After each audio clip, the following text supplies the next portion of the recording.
Charisma is weird. It seems simple enough at first glance, but the more you look into the exact definition, the more it gets weird. And then, it gets really awesome. Welcome to Intelligence 14 Wisdom 2, the channel where we think together about Dungeons & Dragons. I've already given you the exact definition of intelligence and wisdom. It's this thing. So now I'm going to define charisma in a similar fashion. I'm going to take all the various uses of charisma in D&D and figure out what exactly they say they're using from charisma and pull those together, create a solid definition of charisma that you can use in your game to improve your roleplay. That's a lot of stuff to talk about, so let's not waste any more time. The basic understanding of charisma is that it is the social skill. If you're talking to vaguely humanoid-shaped sentient creatures, then you use charisma for getting them to do what you want. The Player's Handbook says as much, defining charisma on page 178 as your ability to interact effectively with others. Alright, case closed. Charisma is the social skill, so like, comment, subscribe, share, join me on Patreon, and follow me on Pokemon Go, and I'll see you later. Okay. It's not that simple. Actually, this ability score is even more weird and messy than Wisdom was. And even in the Player's Handbook, the ability score is very broadly defined. It says it includes factors such as confidence and eloquence, and it can represent a charming or commanding personality. It can be something? We'll come back to that later. For now, let's take a look at the way that D&D uses charisma. We're going to look at the spellcasting classes and also charisma saving throws. Now, one thing we're going to see with charisma is that it is this idea of personality, or specifically the force or the power of personality. This shows up in the PHB with its confidence or a charming personality. It also shows up in charisma saving throws, which are used to withstand effects such as possession, which would subsume your personality. So your personality is being, the strength of your personality is being tested. Or hurl you to another plane of existence because, why not? That, ladies and gentlemen, is what we call foreshadowing. And so is that. Now back to the video. Bards are one class that uses charisma to cast their spells. They describe it this way. Your magic comes from the heart and soul you pour into the performance of your music or oration.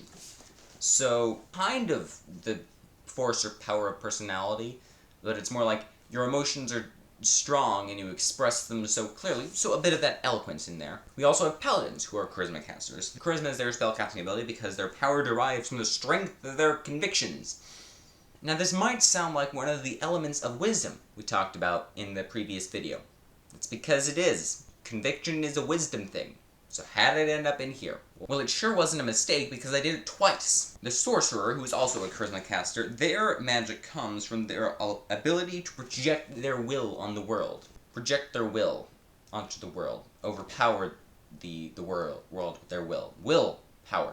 It can also sound like, force of personality, but it's just as much force of personality as it is willpower. Already we can see a couple things about charisma. One, there's no real common thread between these things. Bards are kind of based on their eloquence, but also kind of their personality. Charisma saving throws is all personality, but the definition of charisma is it can be a type of personality, but it could not be. And the second thing that we notice is that charisma is also willpower, just like wisdom is willpower. Why is there this overlap? We wouldn't have this sort of thing between strength or dexterity. No one ever gets those two confused. How is wisdom and charisma confused? I don't think this overlap is due to like an in-game thing where it makes sense. It's not even due to when out-of-game we're trying to create the flavor of these two things and we want them to overlap for some reason. It's more of an answer to a game design problem. You see, if charisma is just your effectiveness in social situations, then a person who focuses on charisma is useless in combat situations, which are not social situations. There are very few spells you can just talk your way out of. Unless, of course, you're a rules lawyer with the very pushover DM. But then again, that's the rules lawyer's charisma, not the character's charisma. But anyways, there's actually no spells you can talk your way out of. So, the game designers had a problem. Charisma is useless in combat.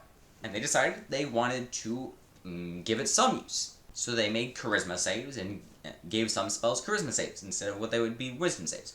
And they made some classes charisma casters, even though it might actually be better to be wisdom of willpower. Charisma rebranded their portion of willpower as force of personality. you'll notice one thing. They didn't try to take, intelligence saving throws away, or something like that. They chose willpower. Now, why is that? Why did they choose willpower to take that and put that into charisma instead of, something else? Awareness, let's say.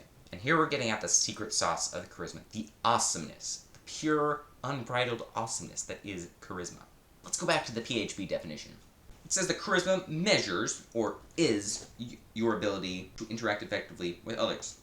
It does include factors such as confidence or eloquence. And it can represent commanding or charming personality.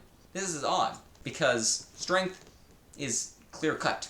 Strength is your bodily power, athletic training, and the extent to which you can exert raw physical force. There's no can about it. It could measure this thing, it also could not. Intelligence. Mental acuity, accuracy of recall, and ability to reason. Intelligence measures. Intelligence is these things. But charisma could be some things. Now that means it could not be some things. And, I think, it could be other things. So here's what I think charisma is, at its core. And this might actually fix the whole willpower thing. But charisma is any combination of character attributes which allow you to be better in social situations. So, eloquence and confidence are useful. They help you in social situations.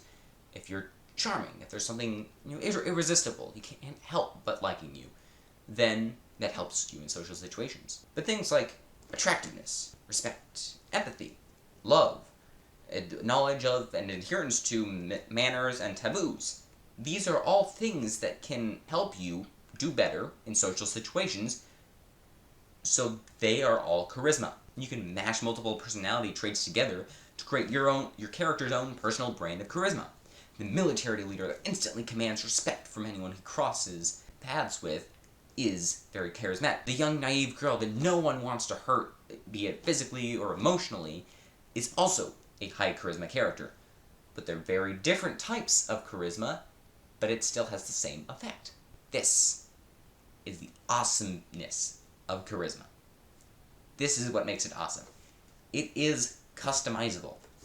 Your charisma is whatever you want it to be, which is a terrible definition, but I think this is actually a better findings than what we did with the intelligence and wisdom video. So if you like this analytical look into D&D, seeing what we can find and how we can use it in our games, that's the kind of stuff I do here on this channel. Within the next few weeks, I'm going to be coming out with another video very much like this, where we're going to look at perception and investigation and figure out what are these. So if you're interested, the subscribe button's right there, and I'll catch you in the next video.